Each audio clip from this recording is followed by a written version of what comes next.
Hello and welcome to the Energy Transition Talk, the podcast that explores the challenges and opportunities of transitioning to a lower carbon future. I'm Paulina. I'm Justine. And I'm Jim.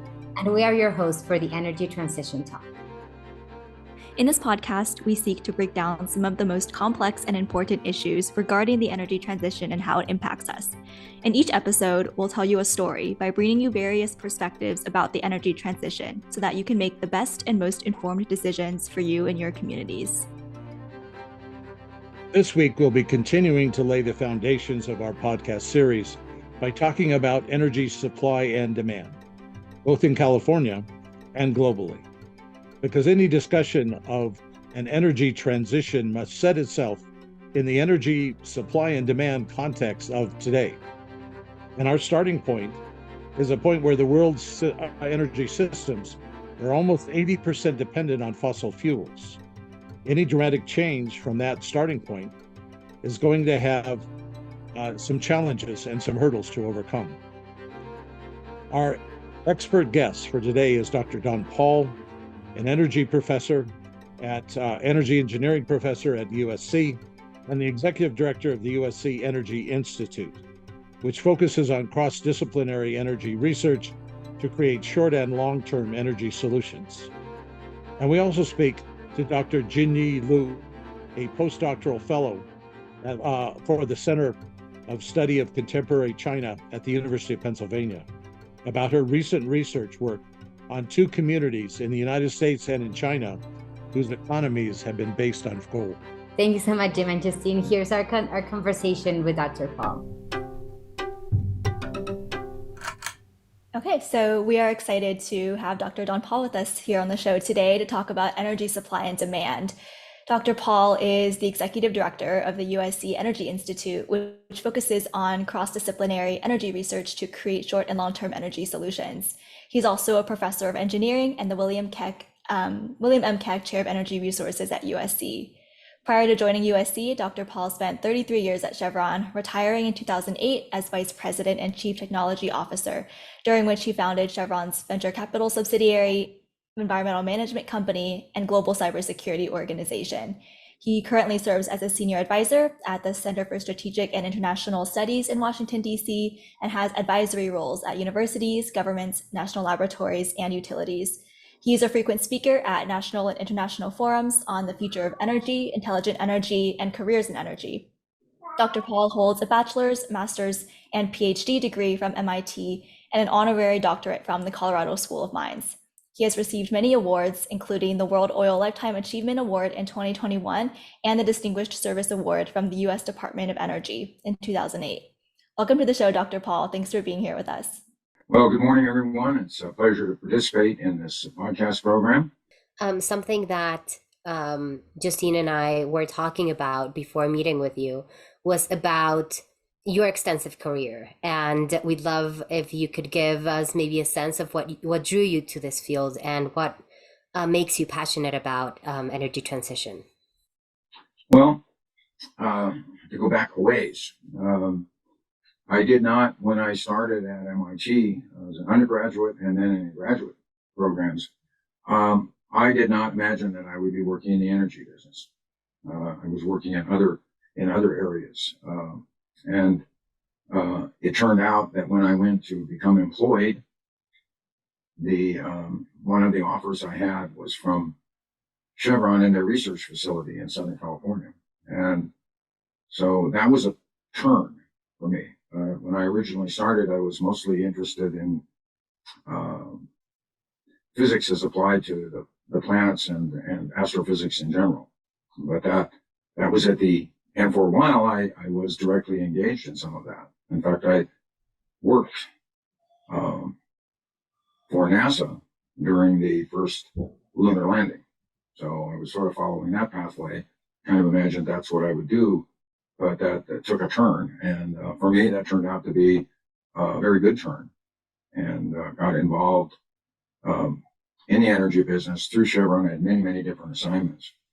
So I guess my message that I give constantly to students is be open to finding something that actually you may not have thought about that will turn out to be your your primary career path and passion.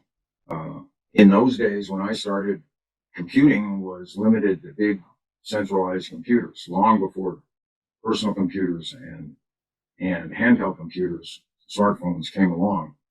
That was something that, because of my responsibilities, I was involved in deploying and understanding how those were going to work. And that turns out, of course, to be an integral part of everyday life and any business, including energy. So that's something that I picked up on. And when I came to USC in my second career after retiring from Chevron, one of the areas we focused on was the impact of advancing digital technology, digital transformation, cybersecurity, and things like that on the energy business. That's very interesting. And I wanted to go back a bit to what you were mentioning about making growth and demand in the world and thinking about current global trends in supply and demand and focusing specifically in the rapidly growth in North America and Western and Northern Europe. Can you maybe let us give us a bit of insight of what impact is this having on the global supply end of the table, and at the same time, global carbon emissions reaching a record in 2022. So how can we think about carbon emissions still rising despite the growth of renewables? It's important to understand some key elements of energy in the energy system. And one of the biggest and most important aspects of it is the sheer scale of energy and how much energy is required to meet the demands of the world for both personal use, business use, and societal and government use. So one thinks about just the fuel use on a global scale. We use a half a gallon of fuel for every human being on Earth every day, which is an enormous amount. And when you think about electricity, electricity is a big piece of every economy, and the amount of money that people spend for all their economic activity, whether it's personal or commercial or industrial, in many parts of the world exceeds 10% of their total economy. So these are very, very big numbers. And when we think about the transition, this is a key aspect and dimension. And one of the key aspects is simply the growth in population. For the last several decades prior to the pandemic, the growth in energy demand has been about 3.5% a year. To put that in perspective, to meet that growth in demand, we need to build approximately 2 major power plants per day just to meet the growth. So the key challenge looking forward is, as we strive to decarbonize the world and to displace high carbon sources like coal with low carbon sources or zero carbon sources, such as wind and solar, we have to not only be able to displace those, but we have to make up for the growth in demand. And it's important to understand where that growth is coming from. And the primary sources of growth for energy demand in the world is not the United States and it's not Europe. It's China and India, by both population growth, but also growth in their economy. In 2010, the United States and China were about the same level in energy consumption. In the intervening 13 years, China is now approximately double that of the United States, with India coming on strong in third place. So just some background, and when we talk about energy, we always have to think about, is it available? How reliable is it? What does it cost? And what are the impacts of using that energy? Well, as I mentioned, we're back after the pandemic to about a 3% growth rate in energy demand globally. And energy, the nature of energy is it's not the same everywhere. The energy system in the US is markedly different in many ways than the energy system is in China, where a tremendous amount of the energy growth has been tied to the growth in the industrial and manufacturing base. And in industry and manufacturing, the constant 24/7 availability and reliability is absolutely crucial. If you're manufacturing basic materials like steel and cement, you can't manage that without having a predictable, consistent, and constant supply of energy. Okay. So the growth in renewables continues. It's now about 10 to 12% of global supply. And the good news about the growth in renewables is that it has in many ways displaced what would have had to have been a growth in fossil energy to meet that demand. And so I see the growth in renewables as complementing the energy system and taking up most of the growth requirements. That's not the same as backing things out. I mean, in the United States, we have reduced significantly the use of coal in power production. We've done it by substituting primarily natural gas, which brings up another key point, which is that when you think about power, you've got really two components to that, something called baseload, something that has to be there all the time to have a reliable, stable power grid. And then how do you accompany that and effectively utilize variable sources like solar, which of course is only available during the day, and wind, which is highly variable depending on meteorological conditions. And I think that's one of the things we're starting to figure out. And that's where you hear a lot of discussion about electricity storage. The idea to store surplus generation, like we have in California, we often have surplus solar generation during the day, but what are we supposed to do at night? And one of the ways we handle it in California is we import it from other states. Arizona, Nevada, Washington. Washington is primarily hydropower, so it's pretty steady.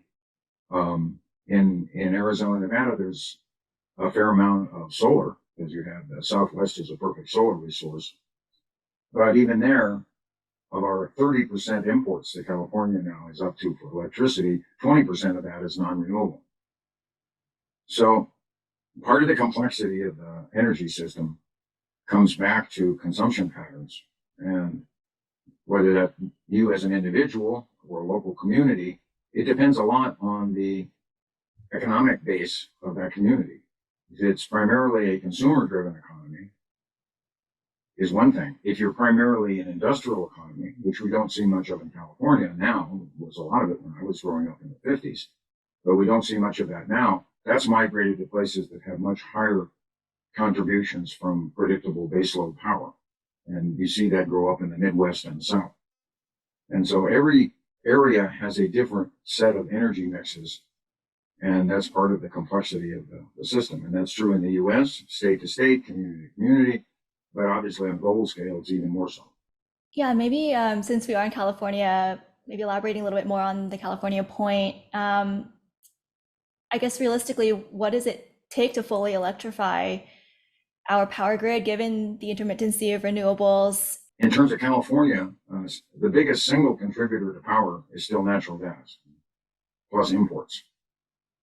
Not getting to the talk about the transportation aspect, which is evolving in California. Electrification, for example, of transport is much further along in California than it is in the rest of the United States. Approximately 50% of all the electric vehicles sold are in California. And that's something to keep in mind. But the challenge is if you displace gasoline, say, and gasoline-powered vehicles with electric vehicles, you require a shift in the energy supply because now you need more electricity and less fuel. To this point in time, that's had the effect of flattening fuel demand. Hasn't driven it down much. And the reason for that is, again, the scale issue. We have better than 1 million electric vehicles in California, but there are 40 million vehicles. So it hasn't made the dent that you would think. And also, one of the other things that's changed is our consumer behavior, or what I would call a digital on-demand consuming system. I don't know how many of you are customers of services like DoorDash and Amazon Prime and all of these. But what you've done is you've shifted the transportation demand from you as an individual, where in the past you might have actually driven to a physical store, to the logistical system, which now has to be able to bring it to you. And those kinds of shifts over time will make a difference. But at this point in time, we still use an enormous amount of fuel, and transportation is the biggest energy demand system in California. Moving people and moving things is the primary energy consumption. because we don't have a very large industrial base to use traditional centralized power, like you see in Michigan or Ohio or Tennessee or Alabama or places like that, where you have heavy manufacturing, which we don't have anymore in California. There is an important growth point associated with electrification, and that's the growth of energy demand for server farms and service centers, one of the most rapidly growing demand points. These ultra large cloud services based infrastructure are the fastest single growing demand point in the United States. But interestingly enough, many of them, of course, in order to keep on a pathway that drives down their carbon emissions, are locating these where renewable resources like hydropower are available. But again, a data center has to have 7 by 24 power. It's not something that can live on fluctuating power. You can't just shut down the data center because there's a power shortage. So this is one of the things, as the use of digital information draws more and more power, how do you manage what I would call is a critical demand point, something you simply can't do without? So I would argue that the digitization of society and the on-demand service, on-demand delivery culture that we have puts additional strains on the power system, especially as we add more and more EVs, because EVs, a typical EV, if you drove enough miles in the day and it needed to be fully charged, will consume as much electricity as your house. So it's important to understand how we're going to manage that. Absolutely. And you were mentioning these types of renewables, hydropower, solar, and wind, and we might see them as quote unquote free resources. So what would you say is the impact of renewable energy on energy prices when we're talking about buying from other states, from other countries? Can we think of renewables as a way to lead to lower or higher electricity prices? That depends. That's a good question. And we have seen in the longer term, we've been actually deploying solar panels for several decades, just not at the scale we do it today. The cost of those solar panels have come down materially in that period of time, which has supported a broader distribution of solar. With solar and wind, the capital that it takes to deploy these, it basically has to be spent at the front because the fuel is essentially free, setting aside whatever you might want to feel you need as backup, like batteries. Recently, of course, it's like everything else. Once you reach a certain scale and the demand for new solar panels reaches a certain scale, the price depends upon the demand and the manufacturing capacity, much of which is, of course, in China. And so that points to a capacity in the mining that is required for the basic materials. That brings up another key point that I think everybody should remember about the energy system, and that is no matter what the source is, solar, wind, nuclear, oil, gas, hydro, all energy sources require the development and consumption of natural resources. So while this is particularly acute, as we're seeing now with the rapid rise we've seen in lithium prices for EV batteries, the demand is overwhelming the mining capacity as it currently exists. And to meet the kind of aggressive targets that people are talking about with electric vehicle substitution, the world is going to need vastly more mining, not a little more, vastly more mining. And so whatever you use, you need natural resources, whether you have to get it with a shovel, a drill bit, whether you have to develop open land or open sea, like we're seeing with offshore wind, all of it uses resources and all of it costs capital. The one thing that I think is playing out right now, and we'll see how it goes, is that for the last, if you think back over the last several years, the cost of capital, the borrowing cost of capital, reflected in interest rates, has been extremely low. In fact, Europe had negative interest rates for a while, which is almost inconceivable to me. But interest rates are now radically higher. So it means if I have to finance a new solar farm, then I've got to go out and borrow money at 2 or 3 times the cost. Those things are the kind of things that ratchet up the cost of energy.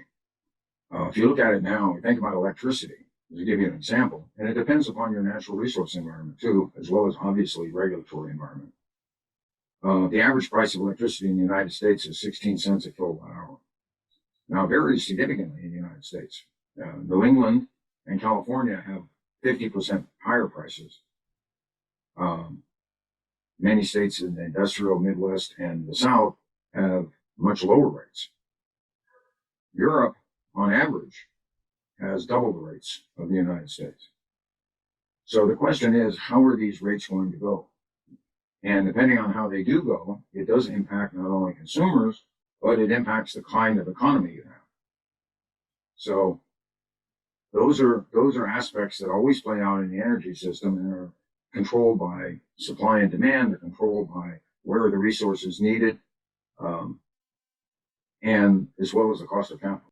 Yeah, I think you make a good point that, where location really matters and kind of where we are affects electricity prices, which affects supply. And when I think about energy supply, energy security is something that comes to mind, and it's been a big concern recently. Especially, there have been quite a few consequential events that have disrupted the energy ecosystem. I'm thinking particularly Russia's invasion of Ukraine, which sparked the world's first global energy crisis. That's an obvious global scale one. Yeah. Yes. And I'm just wondering, since, at the time Russia invaded Ukraine, Russia was the world's largest exporter of fossil fuels, and the European Union was buying about half of Russia's oil exports and over 60% of its natural gas exports. But since then, Europe has sought to disentangle its energy system and rely less on Russia. So now that we're a year and a half later, I'm wondering how much the war has affected, how much has it actually affected global energy trade? And do you think this disruption will accelerate the clean energy transition in the long term? Well, I would say it's a complexity of the transition because, and it's important to keep in mind that we've been through energy transitions before, going all the way back to the first industrial revolution occurring in the 1700s, and was chugging along on the basis of basically cutting down forests to burn wood to make the steam that ran these factories.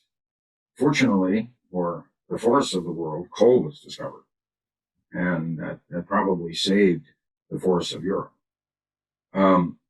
But each of these transitions historically have taken 50, 60, 70 years to take place. And part of that is because of the scale that's involved.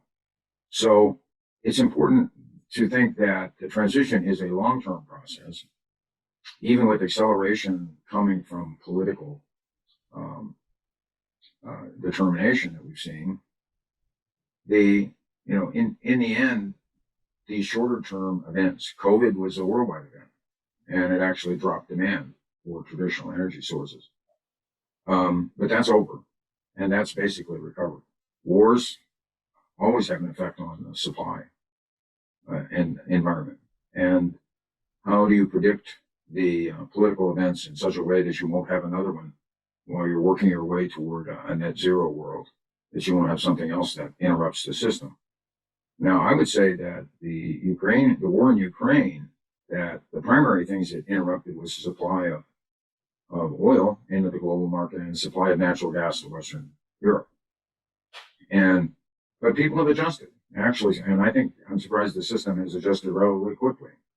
Natural gas imports have ramped up from the United States to Europe. So that's part of it. The oil market has readjusted with the oil importing countries such as China realigning its supply chains. So the one thing I would say is the world does adapt itself pretty quickly, but that doesn't mean that it doesn't put stress on the system like it has, particularly Western Europe has had the most stress because in addition to the cutoff of natural gas supplies from Russia, has also decided, with the exception of France, to begin closing down their nuclear reactors, which puts additional pressure on because nuclear provides not only is it carbon-free, but it supplies baseload power for industrial infrastructures, for example, particularly in Germany, because they were shutting down nuclear supplies had to actually reopen coal plants in order to supply baseload power. So the system, nothing's simple in the system, and there are always trade-offs. But for consumers, making sure that you have available power, those of us in California who lived through the rolling blackouts, shows you that the power system is close to maximum. And in fact, we rely a lot on imports as backup. But at what point does Arizona say, no, it's hot over here too, we're not going to send the power? So being highly dependent on imports puts you at a different security point with respect to the supply system than you have if you can supply everything if you're an exporter. The extent to which you are dependent on supply chains is the extent to which you can be disrupted, either for political reasons or geopolitical reasons or geoeconomic reasons, or weather. I mean, we've seen that too, of course. You focused on intelligent energy for a lot of your career, and which I believe is the same thing as like smart energy or energy efficiency, but correct me if I'm wrong.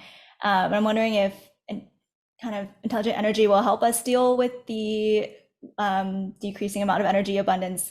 Certainly there's a direct effect on efficiency, because in a world in which you have the ability to collect all kinds of information about not only what individuals are doing, but what the infrastructure is doing and what industries and businesses are doing, it allows you to substitute more efficient work processes, and that should have an impact of increasing energy efficiency. Energy efficiency, on average, in the world has gained about 1 to 1.5% a year. That doesn't sound like a lot, but over a decade, it means quite a bit. And so, can you substitute information for physical activity? In other words, can I plan, and it could be anything as simple as, a UPS router in terms of routing those trucks. There are more energy efficient ways to do it. Finding those ways, doing it, that's a perfect example of energy efficiency. Now, the new thrust into the system we're seeing across the society, but it impacts energy too, is the idea of intelligent machines and artificial intelligence. Can you make the system intelligent enough that these small scale optimizations become practical? You say it doesn't matter much, but again, if you could raise energy efficiency from what it currently has been to 2% per year, that would make an enormous change in the curve on demand. And that's something that we will see. And so the embedding of intelligence into the energy system is clearly a way to not only operate more efficiently and to optimize around what is now a new parameter that you have to optimize, which is carbon intensity. It makes that practical. So I expect to see this continuing as time goes on, and over an extended period of time could have a significant impact. Yeah, and I do think a lot of focus in the media and talks around society has been focused more on energy supply and renewables and where we source our energy, and not as much on energy efficiency and how much we can reduce demand. So I'm wondering, kind of last few questions here, if there are any other challenges, or thinking about how these challenges, opportunities affect our daily lives. What are some of the biggest cultural behavioral changes you think society will need to make? It's a great question. I think there's a lot of talk about what specifically you're using to supply energy, whether it's electricity or molecules, or the substitution of electricity for molecules, things like transportation. But in the end, energy system is about demand. It's about what people want to do with their energy and what kind of energy sources and infrastructure do they need to deliver that. I always used to say when I was working at Chevron is that we can manufacture supply, we can't manufacture demand. So it's how the demand changes, and that gets back to a behavioral issue. It gets back to a micro and macro economic issue about what kind of industries and businesses do you have. If you had the choice, for example, of raising energy efficiency and in particular decarbonizing an energy infrastructure, if you have the choice of that against having certain kinds of industries or not, what choice do you make? And how does that choice get made? We have done that in California. So what would you say would be kind of the call for action, or the broader sense of this conversation between supply and demand, and how it relates to communities and community members? It's a good question. Well, first off, the issue is providing information and about where you're trying to go and why is part of the story. But ultimately, it comes back to this question about what will cause behavioral changes in these directions. Short of installing a demand society where government controls behavior very tightly, historically, the way people have controlled demand is by raising the cost. And that's, of course, what we've seen, for example, in Western Europe. The United States spends 5% of its GDP on energy. Europe spends almost 10%.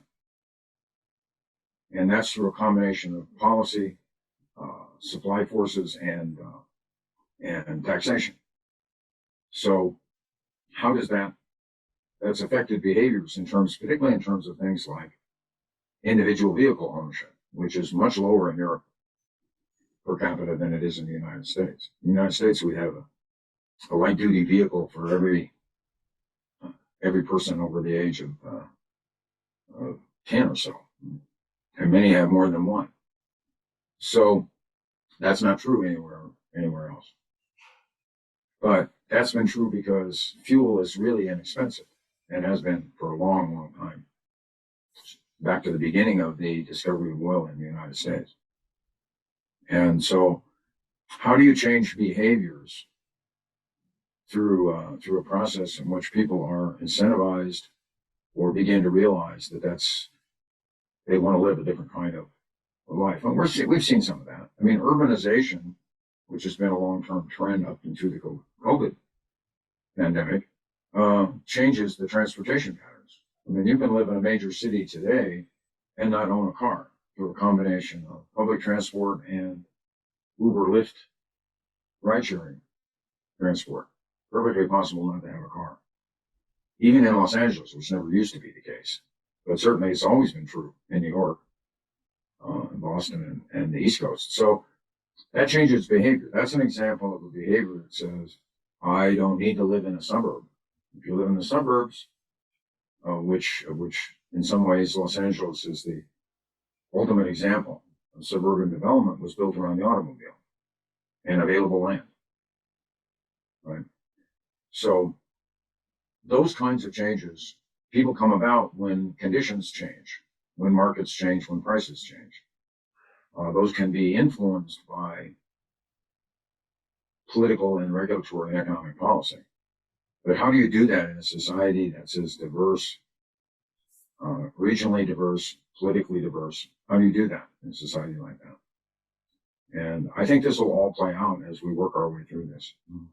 Yeah, I think that's giving us a lot of food for thought here. To close off, I'd love to ask what inspires, what excites you about the future of energy, and if you have any advice for the younger generation on how we can take advantage of new and upcoming opportunities with artificial intelligence or intelligent energy or any of those areas. It's clear that the energy system has changed dramatically in my lifetime. It continues to change. I think a combination of technological advances, I think an evolution, a cultural evolution in the view of the impact of energy and energy systems on society and the environment, that's evolved significantly over the last 20 to 30 years. So I see the energy transition has all of the things we've seen in the past 20 and 30 years, but amped up significantly. Because one of the obvious things is that if we're going to transition the energy system from one that has been primarily built on fossil energy over the last century, one where renewables and new energy systems do more than just add on top of what we have, but actually begin to displace significant amounts of more carbon-intensive sources, it's going to take an enormous amount of investment. In fact, an investment at a scale we have never seen. When you have investments at that scale, that's going to create opportunities. Going to create opportunities for innovation, for careers, and for ultimately having impact that makes people's lives and societies better. So I think those are all good motivators.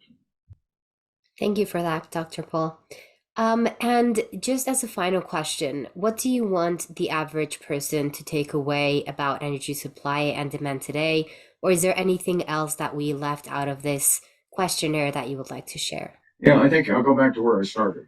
It's really important to understand just how big the energy system is. We take for granted because it's embedded in everything you own. You pick up your coffee cup, that's got energy that was taken to make that.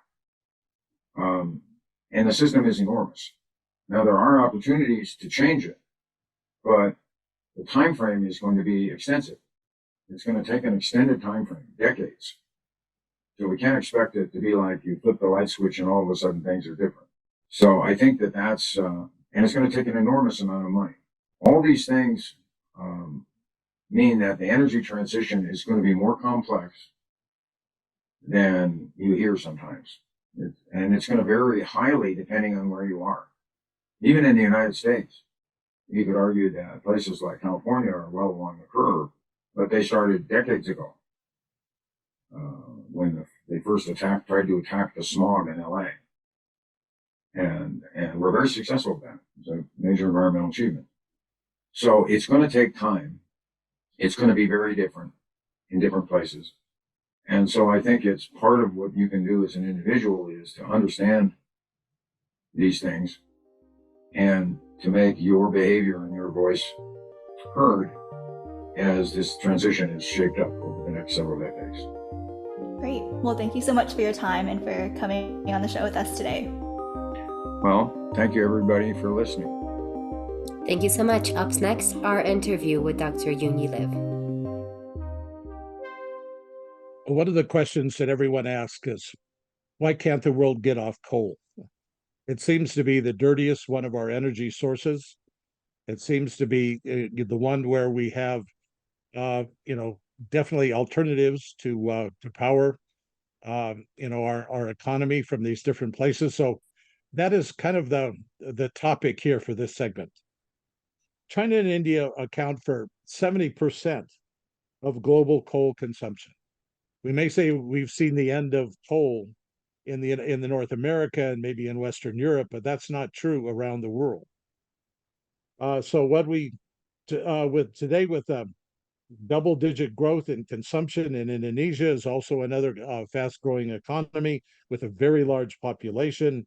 Rising Asia demand will offset any declines in North America and Western Europe that maybe happen by decarbonization of our energy grid. We are very, very fortunate today to have on our podcast Dr. Junyi Lv. Dr. Lv received her PhD from communications from the University of Southern California, coming from a Chinese coal town in Jiangxi province that experienced a boom and then decline. She studies coal and energy communities in transition. In her dissertation research, she did inferencing fieldwork in her hometown and a community in eastern Kentucky on local precariousness and resilience. Her research aims to facilitate energy. For Dr. Lv, it is a pleasure to have you on the podcast. My first question is just, can you start out and just briefly introduce yourself and tell us a little bit about that research and your motivations for why you wanted to study that? Sure. Thank you, Jim. It's also my pleasure to be featured in this podcast. My name is Junyi Lv. I'm currently a postdoc fellow at the Center for the Study of Contemporary China at University of Pennsylvania, and I just graduated from USC Annenberg. My dissertation is a comparative study on coal transition of my hometown and southeast Kentucky. My hometown is a coal city in Shanxi province, China. It's actually the country's largest anthracite base. It had its economic boom because of coal, but also suffered from lots of problems such as environmental problems, the younger generations are leaving, now economic decline, etc. And local communities at this point are exploring ways towards resilience and co-transition. For instance, some coal miners use social media to tell their stories of the daily precarities, the dangerous working environment underground, to let people understand more about coal mining. Local government, following the central government's initiatives, launched many projects too, shutting down coal mines, developing tourism, developing culture and creative industry, use new technologies such as 5G and artificial intelligence underground, and so on. So there are lots of interesting phenomena to explore and stories to tell, which really motivates me to study this topic. So that's pretty much about me and my research. Well, clearly this topic for you touches home, literally touches your home with regard to that. But in looking at the two communities, one might think there would be very, very different sort of challenges. But can you tell us a little bit about what you found that the two communities had in common, and maybe what some of the things they had a very different view on?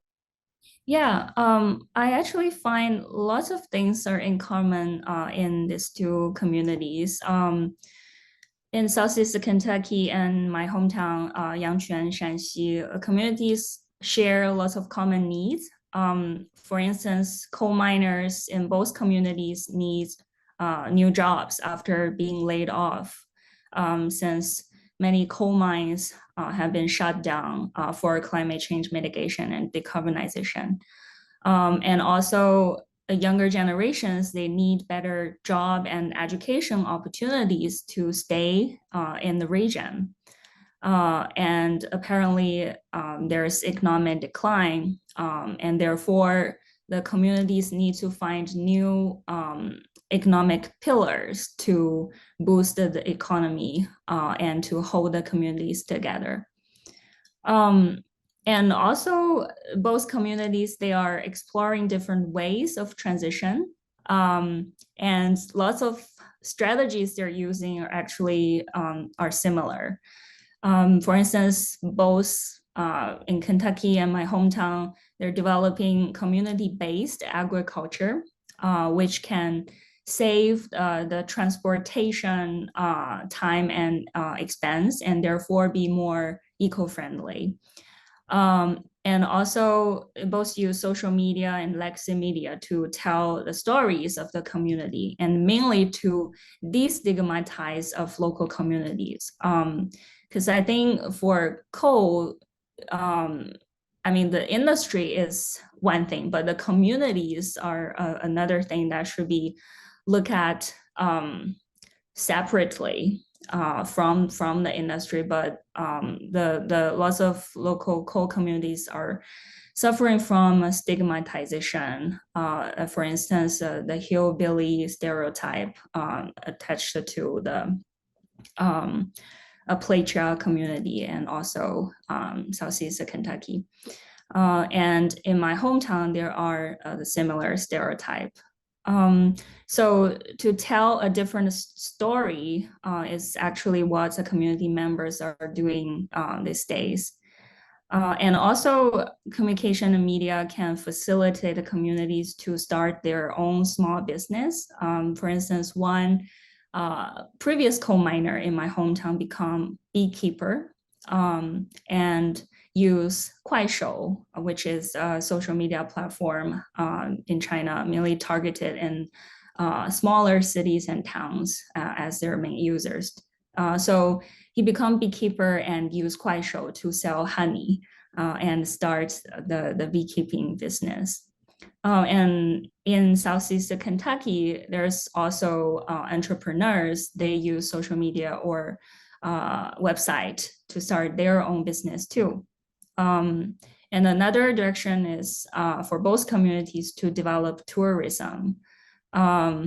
Kentucky had just beautiful landscape, and for Shanxi, my hometown, there's lots of culture, historical relic and legacy that just can be an ideal site for touring. So both regions are also exploring tourism. So yeah, actually lots of things are in common in both communities during my field work. Well, that's fascinating. The amount of in common seems like it's a very significant percentage. And there's kind of maybe an East-West dialogue on a community basis that sometimes we struggle to have at a higher national political, kind of basis with regard to those things. Mm-hmm. There's often a phrase "build back better" in terms of you take, obviously it's an American political phrase. I don't know if there's a Chinese equivalent. I didn't know there was such thing as Chinese hillbillies. You just you didn't tell me about that before, but they're probably called something very different. But the the East West dialogue, can it, with through social media and the rest of it, can there be actually a community to community basis, or are are these communities building back better or just building back differently? Or is there still a gap between maybe what the economy was before and what it's going to look like afterwards? Yeah, that's a good question. I think in both ways, there's definitely have been initiatives and efforts been done to facilitate the transition, but at the same time, there are still many gaps. And during my research, I actually found that transition is a very muddy, ambiguous word. It seems that in different contexts, the transition can mean different things. It can mean energy transition, a transition in energy sectors, but also it can go beyond the energy sectors to the whole society, which is actually what energy humanity scholars, they are holding, that doing energy transition can actually make different aspects of societies to be better. Like for instance, to be more inclusive, diverse, there will be more equity. So it can go beyond the energy sector to mean a sweeping transformation of the society. But at the same time, there's also transition within the coal industry. And this is particularly apparent in my hometown, if not in other places in China. But in my hometown, in the energy coal industry specifically, they also use technologies, for instance, 5G and artificial intelligence, to facilitate mining underground and to facilitate communication underground. But the logic become like to mine more coal eventually. And they think it is also a transition within the technology and energy sector, which means technological advancement. But this definition is different from the coal transition or energy transition that we probably in academia or in the popular sense that kind of agreed upon. So I found this ambiguity interesting, and there's lots of gap need to be filled in the future during this transition process. Your exploration of that word transition is I think very insightful. I mean, people have to transition and economies have to transition, and all. It's a full spread over the whole community, as you said. You often read about some of the communities that have been most impacted by a dramatic change. And if you've built your whole economy around coal, I mean, that is the economy, right? And that's your jobs, that's your education, that's everything. But you often hear about issues of mental health, of depression, of maybe substance abuse or whatever it is, things like that, because those who can't change as fast as maybe some of the energy transition things change or the jobs change. Have you seeing that there are also people get left behind when some of this stuff happens, and how are the communities dealing with that? Yeah, that is a very good question. And I do found there's actually identity issue, if not identity crisis in coal communities during the transition. Because and you're absolutely right that for communities, coal is not only, I mean, mining coal is not only a job, it's the whole life for them. And therefore the local communities, they attach their identity, and actually including me, to coal mining. And I often say, like, I grown up in a coal town, and so to experiencing such tremendous change in their life can be very disruptive, and therefore the communities have come up with different strategies for holding the communities together, and also to, I would say, to emplace their identities and memories. And I found actually building museums, it can be a good way to emplace communities' memories and identities. And I also visited museums in Kentucky, Kentucky Coal Museum, Portal 31, and they tell good stories about the history and the culture of, and especially the sacrifice of local communities there. And in my hometown, they recently built a museum called Yangquan Memory 1947. So 1947 is the year that the city was established. It's actually even before the country was established in 1949. So in this museum, they also tell the history of the city mainly, not only about the coal industry and the coal communities.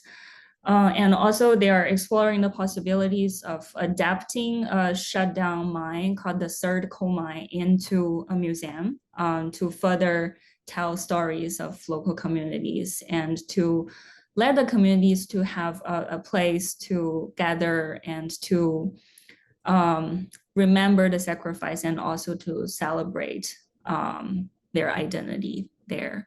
So I found coal museums can be a very good way to cope with the identity issue, and at the same time to hopefully attract the tourism, and to let the outside world to understand the coal communities better, and to attract the tourism, and therefore boost the economy to some degree. Your answer caused me to remember there's a very famous old country western song in the US called Coal Miner's Daughter, right? So I guess it does become part of your DNA. You're part of your culture, and it's not what you do, it's who you are. And changing that is not an easy thing. Yeah. Well, I want to finish here on a positive note. I mean, you were saying a few little stories about that with optimism, the beekeeper, that's the tourism, the museums, the different things around this. As you finished your research, did you leave it on an optimistic note? Do you feel that the communities are approaching their future in an optimistic kind of way? And what are the kind of lessons learned from that? Yeah, I think it's hard to generalize, and there are definitely still problems. I mean, problems existed before, and there have been lots of research on Appalachia communities and the Southeast Kentucky about the history and the culture. So I'm taking a slightly different perspective, if not more optimistic. I borrow from anthropology. There's a methodology called anthropology of the good, and that is to look at how local communities, they cope with these problems from a more positive aspect. It doesn't mean it doesn't look at the kind of negative side, but it's what the communities they're doing is for their own good, and therefore making the maximum effort they can make, and they're using their best judgment. So that's the strategy. That's the methodology I'm using. But yes, there are problems, and like I said, there's lots of ambiguities in both communities. And for instance, in my hometown, because of the I think especially after the pandemic, the economy was just not looking good. And in last summer, I remember there's a major power outage and energy crisis in southwest China. And therefore, the country has changed the policy, the tone a little bit into and to order my hometown to guarantee the energy security, and at the same time to continue the energy transition. So it's complicated to juggle between this seemingly conflicted needs, and there's actually a long way to go to going on this energy transition path, I would say. Well, certainly complex topic, and you've shown a light on some other areas that I think are really important, the human, cultural, community, sides of things. Last question, because we've really enjoyed your time. As you look forward to energy transition in other communities, what are maybe just a couple of things that give you hope? Oh yeah, I think one one aspect of hope, or the hope definitely lies in communication, and I would say there's lots of potential in international collaboration, cross-culture collaboration in energy transition. I do found a mutual curiosity between the two communities, because during the conversations and field work, it was not only me asking their questions, because they will also ask me questions about the other side of the planet, what the coal communities there, their lives are like, and like, for instance, specifically how much coal miners there are making like monthly. They care about the salary and the living conditions, and whether the media portrait are true or not. I mean, they care about each other, the particularly because there's the shared precarities and the possibilities in between the communities. So I would say there's lots of space for international collaboration.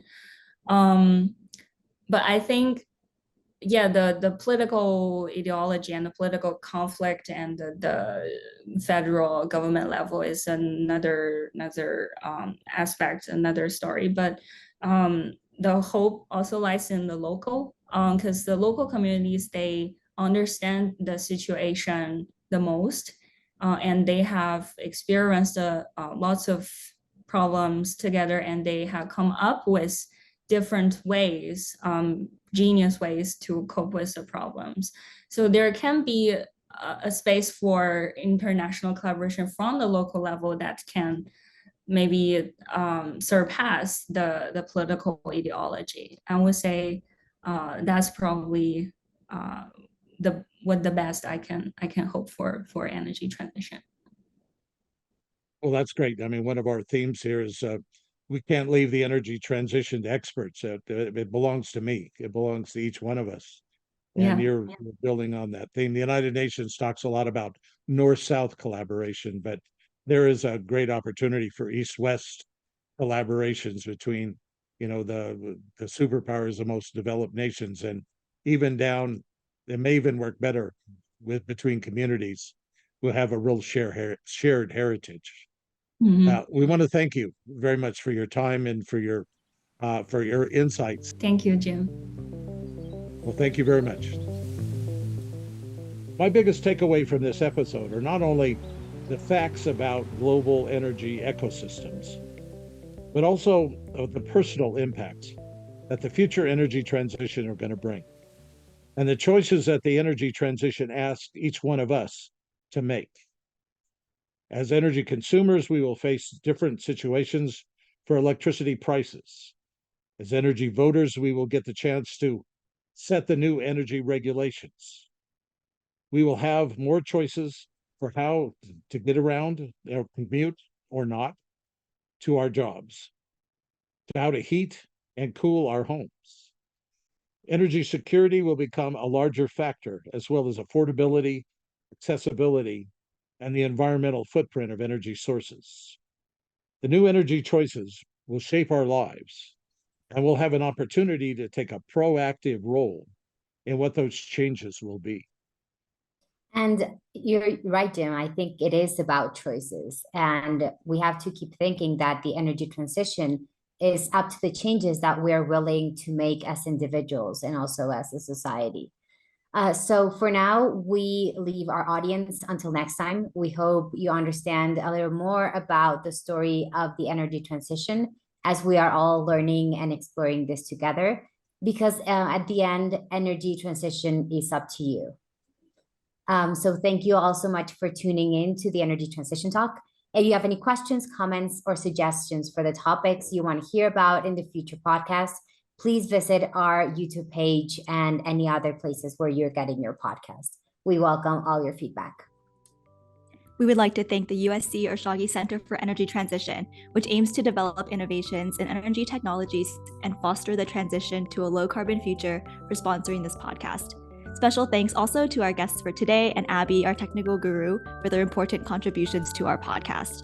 And don't forget to subscribe to our podcast so that you can automatically get access to our new episodes.